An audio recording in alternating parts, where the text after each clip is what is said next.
जनाब, मैं हूँ जेठानंद राही और आज मैं आपके लिए लेकर आया हूँ बॉलीवुड की मूवी एनिमल का रिव्यू जो है वो आपके लिए लेकर आया हूँ। थोड़ा सा देर हो गया है, मैंने मूवी तो देख ली थी जल्दी, लेकिन कुछ बिज़ी हो गया था, थोड़ा देर हो गई थी, कुछ सुस्ती भी थी। तो मेरा व्यू जो है वो बाकी जो आपने रिव्यूज़ पढ़े होंगे, सॉरी रिव्यूज़ जो है उनसे थोड़ा डिफरेंट है और मैंने डिसएग्री किया है काफ़ी एस्पेक्ट्स पर जो भी इंडिया के या और क्रिटिक्स हैं जिन्होंने भी इस मूवी को रिव्यू किया है, चाहे वो दुबई में मूवी देखकर किया हो या पाकिस्तान में बैठे हुए जो है वो सिर्फ बाकी रिव्यूज़ को देखकर उन्होंने किया हो, या इंडिया के जो बड़े बड़े हैं क्रिटिक्स उन्होंने किया हो, उनसे काफ़ी डिफरेंट होगा मेरा जो रिव्यू। अब सबसे पहले मैंने मूवी देखी है तो चूँकि इसकी बहुत ज़्यादा एडवर्टाइजमेंट थी और मैं बड़ा ह्यूज फ़ैन हूँ मूवीज़ का इन जनरल, और छोटी उम्र से मूवीज़ देख रहा हूँ। जब मैं अभी छठी क्लास में था, रादर पाँचवीं या चौथी क्लास में था, उस वक्त से देख रहा हूँ अपने फादर के साथ, अपने बड़े भाई के साथ, या अपने और जो मेरे हमारे रिलेटिव्स थे उनके साथ। मैं कोट गुलाम में, जिसका पहले नाम जेम्साबाद था, जो कि तालका जो है वो जेम्साबाद में है, उसका शहर है, हेडक्वार्टर है, तालके का हेडक्वार्टर है, वहाँ पर जो है ये डिस्ट्रिक्ट मीर खास में है, जिसका पुराना नाम जो है थरपारकर था। हमें बड़ा शौक़ है नाम तब्दील करने का, तो कोट गुलामा में जो रखा गया है वो तो जस्टिफाइड है, लेकिन जेम्साबाद जो है वो सर जेम्स जिन्होंने उस प्यारे शहर को जेम्साबाद को प्लान किया था, वेरी वेल प्लान्ड जो है वो टाउन है। अब तो हमने काफ़ी उसको जो है बिगाड़ दिया है। तो मूवी की तरफ आते हैं। सबसे पहले स्टोरी की तरफ आते हैं। मूवी की स्टोरी अच्छी है, लेकिन कोई भी इसमें नया आइडिया नहीं है। मूवी की सक्सेस जो है उससे आप ये जज नहीं कर सकते या आप कंडोन नहीं कर सकते या ये रियायत नहीं दे सकते कि भाई स्टोरी चाहे कुछ भी हो, मूवी तो लोगों को एंटरटेन कर रही है, मूवी तो लोगों को पसंद आ रही है। तो कोई नया आइडिया नहीं है। बेटे और बाप के बीच में ये खिंचाव और बाप का ये रवैया बेटे के साथ जो है वो काफ़ी मूवीज़ में पहले आ चुका है। और जो डायरेक्टर हैं इस मूवी के, संदीप रेड्डी वांगा, शायद उनका ये फेवरेट है। बेटे और बाप के बीच में खिंचाव जो है इससे पहले भी मूवीज़ में शायद वो दिखा चुके हैं, और डायरेक्टर्स ने भी दिखाया है। पुरानी मूवीज़ जो बॉलीवुड की हैं इंडिया की, उसके अंदर भी ये चीज़ मौजूद है। तो आइडिया जो है वो नया नहीं है। तो कोशिश करनी चाहिए सब लोगों को जो भी क्रिएट कर रहे हैं मूवीज़ जहाँ भी, न सिर्फ जो है वो बॉलीवुड के अंदर या पाकिस्तान में या बांग्लादेश में या श्रीलंका में या इवन हॉलीवुड के अंदर, तो नए आइडियाज़ आना चाहिए। आजकल सारा जोर कंटेंट पर है। सिर्फ बड़े एक्टर्स को लेकर आप किसी भी मूवी को जो है, एक मूवी होती है जो बिज़नेस के हिसाब से बहुत ज़्यादा सक्सेसफुल हो, कि बॉक्स ऑफिस पे वो आपको बहुत ज़्यादा कमा के दे रही है। एक मूवी होती है जो क्लास की मूवी होती है, बिज़नेस भी अच्छा करती है, बिज़नेस चाहे अच्छा करे, लेकिन आप उसको कहते हैं कि ये मूवी बड़ी क्लास की है और बहुत ज़बरदस्त है, स्टोरी के लिहाज से भी, स्क्रीन प्ले के लिहाज से भी, म्यूज़िक के लिहाज से भी, एक्टिंग के लिहाज से। तो उस जगह पर आप इस मूवी को प्लेस नहीं कर सकते। बिज़नेस बहुत अच्छा कर रही है, पहले दिन का, दूसरे दिन का, तीसरे दिन का, फ्राइडे, सैटरडे, संडे, और आज तो जो है मंडे हो गया है। इस वक्त तो भारत के अंदर जो है वहाँ शाम का टाइम होगा, रात हो गई है वहाँ पर। तो अगर मैं गलत नहीं हूँ तो वहाँ इस वक्त रात का 1 हो चुका है। तो स्क्रीन प्ले पर आते हैं। स्क्रीन प्ले बहुत अच्छा लिखा है, और अगर मैं गलत नहीं हूँ तो जो डायरेक्टर साहब खुद हैं उन्होंने लिखा है, और उन्होंने मिलकर लिखा होगा, क्योंकि डायरेक्टर जो है संदीप रेड्डी जो हैं वांगा साहब, वो खुद जो है उन्होंने बिगनिंग ही जो है वो स्क्रीन प्ले राइटिंग से की थी। तो उस पर आते हैं। उसके बाद डायलॉग मूवी के जो हैं वो भी इन्होंने लिखे हैं, और वांगा साहब के साथ जो है, संदीप रेड्डी वांगा के साथ और भी काफ़ी लोगों ने मिलकर लिखे हैं डायलॉग्स बहुत अच्छे हैं, बड़े इफ़ेक्टिव हैं। ह्यूमरस सीन्स तो सिर्फ 2 हैं मूवी में, और वो भी बहुत अच्छे हैं, ज़बरदस्त किस्म के हैं। थोड़े से वल्गर भी हैं, डायलॉग्स भी काफ़ी जगहों पर काफ़ी ज़्यादा वल्गर हैं। और कुछ सीन्स भी आप वल्गर तो नहीं कर सकते, अब जबकि मैं तो बहुत लिबरल आदमी हूँ तो मेरे लिए तो वल्गर नहीं है, लेकिन कुछ लेडीज़ या कुछ लोगों के लिए, स्पेशली सीनियर्स के लिए हो सकता है उनमें वल्गैरिटी हो या वगैरह। मेरे साथ तो लेडीज़ बैठी हुई थी, वो तो बड़ा एंजॉय कर रही थी मेरे साथ शो में, बड़े कह कह लगा रही थी और बड़े खुश हो रही थी, तालियां भी बज रही थी। और फिर डायरेक्शन की तरफ आते हैं, डायरेक्शन बहुत ज़बरदस्त है। ये साउथ के डायरेक्टर हैं, बुनियादी तौर पर तेलुगु फिल्मों के डायरेक्टर हैं। तो ये अच्छी अच्छी बात है कि अब साउथ के डायरेक्टर्स जो है वो हॉलीवुड में आकर या हिंदी सिनेमा जो है उसमें आ गए हैं और वहाँ पर काम कर रहे हैं। तो इनका अंदाज़ कुछ और होता है, मूवी इनकी चाहे कैसी भी हो लेकिन एंटरटेनमेंट फुल होती है और बोर होने का कहीं पर भी लोगों को मौका नहीं देते हैं। तो इस मूवी में भी कहीं बोरियत वगैरह तो नहीं है बिल्कुल, लेकिन जो सबसे एक बात जिसे आप थोड़ा सा निगेटिव कह सकते हैं वो ये है, शायद इन्होंने कहीं कहा था कि मैं आपको बताऊंगा कि मूवी जो है वो, मूवी के अंदर जो है वो वायोलेंस क्या होता है या वायलेंट मूवी क्या होती है। तो उस हिसाब से तो वाकई इन्होंने ये साबित करके दिखाया है कि वायलेंट मूवी क्या होती है। तो उन्होंने बना दी है, मूवी का नाम भी एनिमल रखा है, तो एनिमल वाला भी हिसाब है, बल्कि बीस्ट वाला हिसाब आप समझ लें।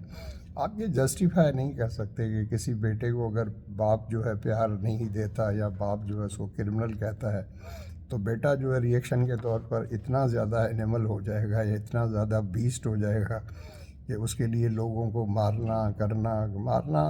लेकिन शुरू के ही जो सीन है, क्लासरूम के अंदर चले जाना और ऑटोमेटिक जो है वो गन के साथ, राइफ़ल के साथ जो है क्लासरूम में, हालांकि वो जो शूटिंग है या जितने भी ब्रश फायर करते हैं वो नीचे फ़र्श के ऊपर हैं, लेकिन फिर भी वो वायलेंस एक क्रिएट हो जाती है और वहीं से उसका कैरेक्टर जो है पता चल जाता है कि ये बच्चा जो है कितना ज़्यादा वायलेंट हो चुका है। हालांकि उस वक्त बच्चा तो नहीं होता, बड़ा है, लेकिन चूँकि मामला उसकी बहन का होता है और वो चूँकि इंडिया के उसके फादर को दिखाया गया इंडिया के बहुत ज़्यादा रिचेस्ट आदमी हैं, तो इसलिए उसका शायद रिएक्शन होता है कि मेरा उन्होंने क्या कर लेना है। ठीक है, बजट मूवी का जो है वो तो रेड्डी साहब, संदीप रेड्डी की डायरेक्शन जो है बहुत एक्सीलेंट है। और मैं तो यहाँ तक भी कहूँगा कि मूवी को अगर इंग्लिश में डब करके और इसको अगर 2.5 घंटे में जो है एडिट करके, अब इस वक्त मूवी की लंबाई जो है वो कोई मुख्तलिफ बता रहे हैं, कोई बता रहा है 3 घंटे 21 मिनट है, कोई बता रहा है 3 घंटे 23 मिनट है। यहाँ पर हमारे यहाँ जो है वो सिनेमाज में जो ड्यूरेशन बता रहे हैं वो 3 घंटे 22 मिनट है, कोई 23 मिनट बता रहा है। और मुझे ये भी पता चला है, अब पता नहीं सही है गलत है, कि एक्चुअली मूवी की लंबाई जो है वो 3 घंटे और 49 मिनट थी, 3 hours and 49 minutes। और वो फिर जो है वो अपना रणबीर कपूर ने इंसिस्ट करके या प्रेशराइज़ करके डायरेक्टर को, अब चूँकि एडिटर जो है वो भी खुद डायरेक्टर खुद जो है उन्होंने ही एडिटिंग की है। तो ये ऐसे ही है जैसे आप उससे किसी के बच्चे के लिए कहें कि ये आपने 4 बच्चे हैं भगवान ने आपको या रब ने आपको दिए हैं, तो इनमें से आप 3 चूज़ करना है, तो वो कैसे चूज़ करेगा? वो तो कहेगा भाई मैंने इतनी मेहनत की है, सब कुछ बनाया, मैं तो पूरा दिखाना चाहता हूँ। पूरा दिखाना चाहते हैं, लेकिन आप ये भी तो सोचें भाई, मूवी सिर्फ इंडिया के अंदर तो लोग नहीं देख रहे हैं, जहाँ पर इंटरवल भी होता है और लोग इंटरवल में चले जाते हैं, और उसके बाद जो इंटरवल भी तकरीबन 1.25 घंटे के बाद होता है। माय गॉड, 1.25 घंटे के बाद इंटरवल होता है। तो यहाँ पर टोरंटो के अंदर तो लोग जो है वो लेडीज़ भी और जेंट्स भी, वो तो इंटरवल से पहले ही सिनेमा से उठकर बाहर जा रहे थे, इसलिए नहीं जा रहे थे कि वो बोर हो रहे थे या क्या। लेकिन डेफिनेटली अब बंदा एक बैठा हुआ है, कोई डायबिटिक है, कोई क्या है, तो किसी को वॉशरूम की तलब हो रही थी, कुछ लोग कॉफ़ी और चाय लेने के लिए जा रहे थे, कुछ लोग जो है वो पॉपकॉर्न्स लेने के जा रहे हैं, कुछ लोग नाचोस लेने के लिए जा रहे थे। ठीक है, तो 100 करोड़ का बजट जो है इतना ज़्यादा तो नहीं है। और मतलब कंपैरिजन अगर आप उसकी करें बजट की पठान से, जो कि 200 करोड़ का था, जवान से करें कि जो 250 करोड़ का था। हाँ, गदर जो है उसका बजट जो है वो कम था और बिज़नेस गदर ने बहुत ज़्यादा अच्छा किया है। अब ये एक ट्रेंड हो चला है साउथ वालों की वजह से, या वैसे पुराने ज़माने में तो चले जो है मूवीज़ होती थी बॉलीवुड की, वो 3 घंटे की होती थी और एक नशा था कि 1.5 घंटा इंटरवल से पहले देखें, 1.5 घंटा बाद में देखें, लेकिन 3 घंटे बहुत ज़्यादा है। पाकिस्तान में मुझे याद है एक बार जनरल ज़िया का दौर था और उन्होंने जो है, हालांकि उनके मिजाज के मुताबिक तो नहीं है, लेकिन वो सबको खुश करने की कोशिश करते। तो एक बार तमाम मूवी वालों के प्रोड्यूसर्स को और बड़े अदाकारों को और इनको बुलाया था, जिसमें नदीम बेग साहब भी थे, जिनका नाम जो फिल्मों का नाम उनका नदीम है। तो उन्होंने एक बड़ी सजेशन दी थी उस मीटिंग के दौरान जनरल ज़िया को कि सर, अगर मूवीज़ का ड्यूरेशन पे आप पाबंदी लगा दें और कोई भी फिल्म जो है वो 2 घंटे से ज़्यादा की नहीं होगी, कि 1 घंटा इंटरवल से पहले और 1 घंटा इंटरवल के बाद। तो वो सजेशन बहुत अच्छी थी, मुझे भी बड़ी अच्छी लगी थी। और अब भी एक जनरल ट्रेंड है ऑन द होल पूरी दुनिया के अंदर कि फ़िल्म की ड्यूरेशन जो है वो 2 घंटे होती है। कोई एक्स्ट्रा ऑर्डिनरी, कोई ऐसी किसी की बायोग्राफी है या कुछ है तो फिर वो 2 घंटे 10-15 मिनट ऊपर होती है, वो तो चल जाता है। लेकिन इंडिया में भी एक ट्रेंड हो गया था 2 घंटे का, 2 घंटे से 5-10 मिनट कम या 5-10 मिनट ऊपर का ट्रेंड। और वो मूवीज़ बड़ी सक्सेसफुल हुई थी और कामयाब भी हुई थी। तो मूवी की लंबाई जो है वो गारंटी नहीं होती कि फ़िल्म आपकी कामयाब होगी और लोग पसंद करेंगे। लेकिन अभी ट्रेंड आ गया है, पता नहीं साउथ साउथ वालों की वजह से आया है। अब जैसे गदर है, मेरा ख्याल वो तो 3 घंटे की नहीं थी, लेकिन वो भी मेरे ख्याल 2.5 घंटे की लगभग या उससे थोड़ी बड़ी छोटी थी। अब यही ट्रेंड जो है वो पठान में भी था, वो भी तकरीबन 3 घंटे की फ़िल्म थी, या हो सकता है ज़्यादा थी। जवान भी 3 घंटे की फ़िल्म थी, और अब ये जो है ये 3 घंटे 23 मिनट की है या 22 मिनट की है। तो ये ड्यूरेशन मेरे हिसाब से ज़्यादा है। लोगों को तो पसंद आ रहा है, सब ये कह रहे हैं कि भाई बोरियत कहीं भी फील नहीं हो रही है, जो भी है। तो बजट 100 करोड़ का है, बहुत कम है, इन्होंने कमाल किया है। और उसके बदले में इतना बॉक्स ऑफिस या इतना बिजनेस के पहले ही दिन जो है वो वर्ल्ड वाइड जो है 125 करोड़ रुपए का इसने बिज़नेस किया है। और दूसरे दिन पे ये डिप हुआ है जो है सैटरडे को, वो कम हुआ है। संडे को फिर ऊपर चला गया है, और आज मंडे है, तो इसमें सही पता चलेगा, वर्किंग डे है, ये बजट मामला जो है लोगों का रिस्पांस को कहाँ तक बनता है। तो ठीक है ना। अ, अच्छा, इसमें मूवी में मेरी ये सजेशन है कि मूवी को जो है, अब तो चूँकि सब कुछ हो गया है, इसको 2.5 घंटे की अगर कर देते, और किस तरह हो सकती थी कि जैसे एक्शन के सीन हैं और बहुत ज़्यादा जो ब्लडी सीन है, ब्लडी से मुराद है जो खूनखार टाइप के सीन्स हैं, तो उनको आप जो है, अब जैसे मिसाल के तौर पर कोई सीन अगर 8 मिनट का है तो आप उसको 6 मिनट का कर सकते थे। कोई सीन अगर 10 मिनट का है जहाँ पर आपने जो है वो बिल्कुल मौला जट बना दी है। मैं, जी हाँ, मैं रेफ़र कर रहा हूँ उस सीन को जहाँ पर रणबीर कपूर जो है कुल्हाड़े से जो है वो कुल्हाड़ा संभल रहे हैं। उसमें तो गंडासा होता है मौला जट में, फवाद खान, तो उसकी लुक्स भी बिल्कुल फवाद खान जैसा उसको बना दिया है। और कहीं कहीं मूवी में वो बिल्कुल ऐसे लगता है जैसे रणवीर सिंह की लुक्स आ रही हैं उसमें से जब ऐनक पहनी होती है। तो बिल्कुल ये जो कुल्हाड़े वाला सीन है जहाँ पर वो बहुत ज़्यादा लोगों को कुल्हाड़े से भी मारता है, और तलवारें वलवारें भी पीछे दिखाई हैं हमारे जो सिख भाई लेकर खड़े होते हैं। तो ये पंजाब का टच जो है ये भी लोगों को बहुत अच्छा लगा। और पंजाबी ज़बान में जो सॉन्ग्स आते हैं, मुझे चूँकि पंजाबी समझ में आती है और बड़ी अच्छी लगती है, तो बाय द वे आपको बता दूं, मैं 8 ज़बानें बोल सकता हूँ और 8 ज़बानें समझ सकता हूँ। उसमें पंजाबी भी है, सराइकी भी है, मेरी मदर टंग मारवाड़ी है जो कि राजस्थान की है, और वो मारवाड़ी वो वाली जो कि बाड़मेर की है, या जोधपुर की एग्जैक्टली तो नहीं है, लेकिन बाड़मेर वाली जो अपना है मारवाड़ी ज़बान, वो मेरी मदर टंग है। मेरा जन्म भी वहीं हुआ था, मेरा तो नहीं, मेरे वालिद साहब का और मेरे दादा का, और सारी हमारी पिछले जो पुरख थे हमारे हमारे पुरखों का जन्म वहीं हुआ था। छोटा सा गांव है बहादुरेश जो है वो, ज़िला जो है बाड़मेर के अंदर। तो वो अच्छा लगता है पंजाबी टच, उससे आप फीलिंग एक आई। जनरली जो पंजाब के लोग जो हैं, जो पंजाबी हों या सिख हों, तो वो बता रहे थे कि उनको ये बड़ा अच्छा लगा और बहुत अच्छा था। और फादर और बेटा जहाँ पर आपस में मिलते हैं और लंबी चौड़ी बात जो होती है, आप उसको भी कम कर सकते थे। ये मौला जट वाला सीक्वेंस जो है उसको भी काफ़ी जो है कम किया जा सकता था।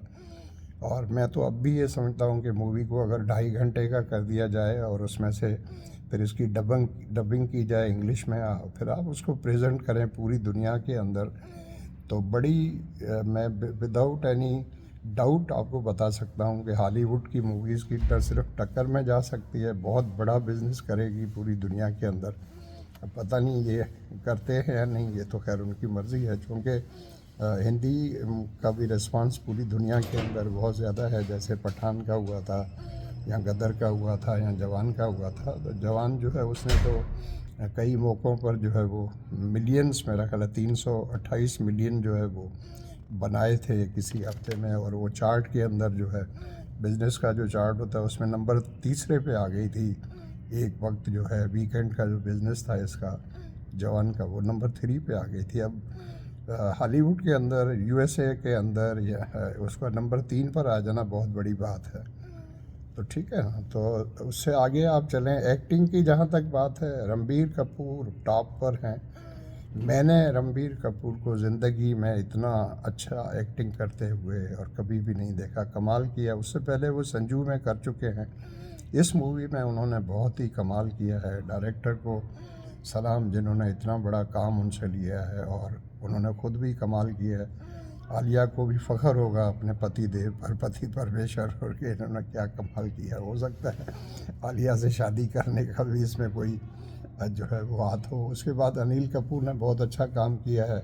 रश्मिका जो है उन्होंने भी बहुत अच्छी अदाकारी की है। बॉबी देओल जो है उसका रोल कम है, पता नहीं जानबूझ कर किया है ताकि कहीं रणबीर कपूर जो है वो ओवर शेडोड ना हो जाए। और हो भी जाते अगर जो है उसके रोल को अगर आधे घंटे का कर दिया जाता है स्क्रीन टाइम, या थोड़ा और बढ़ा देते, तो फिर तो मामला जो है बड़ा।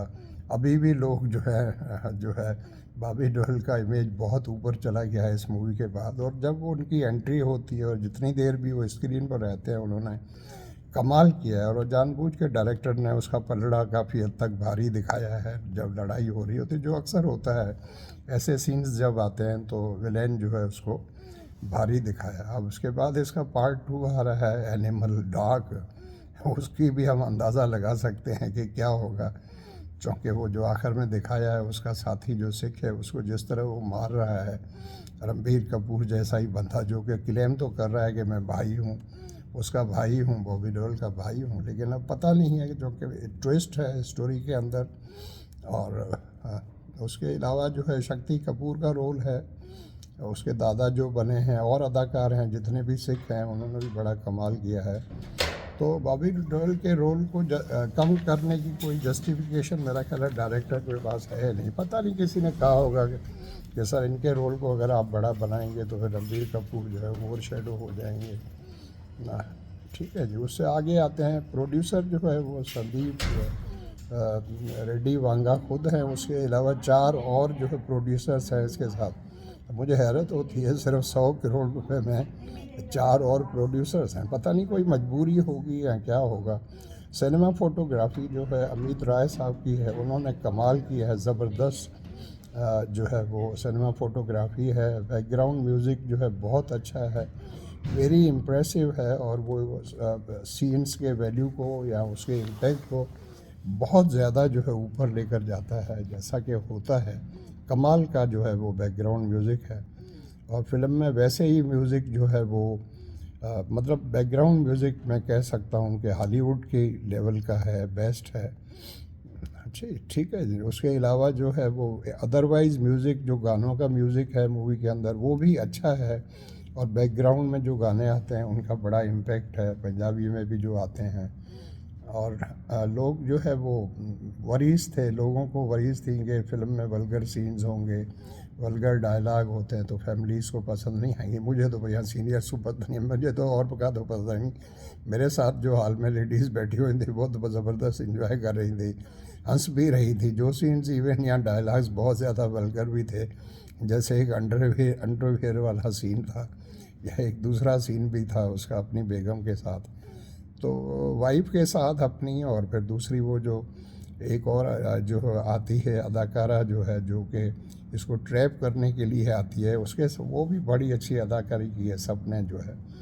और जहाँ तक मेरी तरफ से स्टार का ताल्लुक़ है, तो मैं इस मूवी को, लोगों ने तो 5 में से 5 भी दिए हैं, लोगों की अपनी जो पब्लिक रिव्यूज़ हैं, मैं इसको 4 स्टार्स दूंगा 5 में से। आप कहेंगे इसकी वजह क्या है? वजह ये है कि 1 स्टार इसलिए छोड़ दिया जाता है, जो मैंने अभी आपको क्रिटिसिज्म करके बताया है कि मूवी को और ज़्यादा ज़बरदस्त बनाने के लिए क्या इसको करना चाहिए था। उसमें एक चीज़ तो ड्यूरेशन की है और एक चीज़ वो वायोलेंस की है। मुझे पता नहीं मौला जट वालों से इन्होंने इजाज़त ली थी या क्या, क्योंकि डिटो कर दिया इन्होंने। और ओवरऑल रेटिंग जो है वो रोटन टमाटोज़ की तरफ मेरी 85% है। बच्चों को साथ न ले जाएं। आप जब मूवी देखने जाएं तो बच्चे अपने साथ न ले जाएं, और ग्रोन अप जो है उनको साथ ले जाएं। वालिद साहब को या अपने नाना बड़ों को जो बता दें कि भाई मूवीज़ में ऐसा ऐसा है, तो हो सकता है वो अवॉइड करें और वो प्रेफर करेंगे सैम बहादुर को। क्योंकि मैंने देखा था कि जो लोग सैम बहादुर देखने के लिए आए थे वो लग रहे थे, मैं कोई किसी के साथ कोई मतलब दे शुड नॉट माइंड, वो ज़्यादा लोग ग्रेसफुल, मैच्योर और सोबर लोग लग रहे थे। अब पता नहीं आर्मी के रिटायर्ड थे या क्या थे, क्योंकि सैम मानेकशॉ जो हैं फील्ड मार्शल जो है, जो 71 के वार वाले जिन्होंने पाकिस्तान के साथ जंग के वहाँ इधर की तरफ से थे, और मुझे पता चला है कि वो क्रिश्चियन भी थे। तो बहरहाल क्रिश्चियन या मज़हब से तो किसी का क्या है, लेकिन बहुत ज़बरदस्त है। तो उसके बारे में मैं रिव्यू आज देखने जा रहा हूँ इस मूवी को मैं, क्योंकि वरना तो मैं देख लेता एक फ्राइडे को एक सैटरडे को। कुछ लोग तो यहाँ पर जो है 4-4 मूवीज़ इकट्ठी देख लेते हैं एक ही टिकट में, जो कि बुरी बात है। क्योंकि यहाँ सिर्फ एक ही जगह पर आपकी एंट्री की चेकिंग होती है, उसके बाद आप बैठे रहें, चारों शोज़ देख लें। 4 शोज़ होते हैं कभी कभी। तो अक्सर लोग, मैं जब नया आ रहा था यहाँ कनाडा में, तो मुझे लोग कहते थे टोरंटो में, अरे सर आप जाते हैं एक टिकट लेते हैं और सिर्फ एक मूवी देखते हैं, हम तो 3-3 देख कर आए। मैंने कहा आपको शाबाश हो भाई। एक बार मैं गया था यहाँ पर, तो मैंने देखा था यंग लड़के थे, कोई बच्चियाँ भी थी उनके साथ, पता नहीं यूनिवर्सिटी की थी, तो वो बैठे हुए थे, एक मूवी देख के फिर बैठते थे, गपशप लगाते थे, खाते पीते थे, और फिर बैठ के फिर दूसरी मूवी का इंतज़ार करते थे। तो आप मूवी ज़रूर देखें, मस्ट वॉच है, बिल्कुल आप देखें, नया एक्सपीरियंस है। लेकिन बच्चों को साथ न ले जाएं, और बड़ों को भी पहले बता दें कि ये है, फिर भी अगर चलना चाहें तो उनको ले जाएं। Thank you so much for watching. Vlog थोड़ा बड़ा हो गया है क्योंकि मजबूरी है, मैं किसी एस्पेक्ट को मिस नहीं कर। Thank you so much for watching. और मेरा ये रिव्यू आपको अच्छा लगे तो आप इसको ज़रूर सब्सक्राइब करें, और जो है मेरे चैनल को जो है आप सपोर्ट करें। Thank you so much for watching.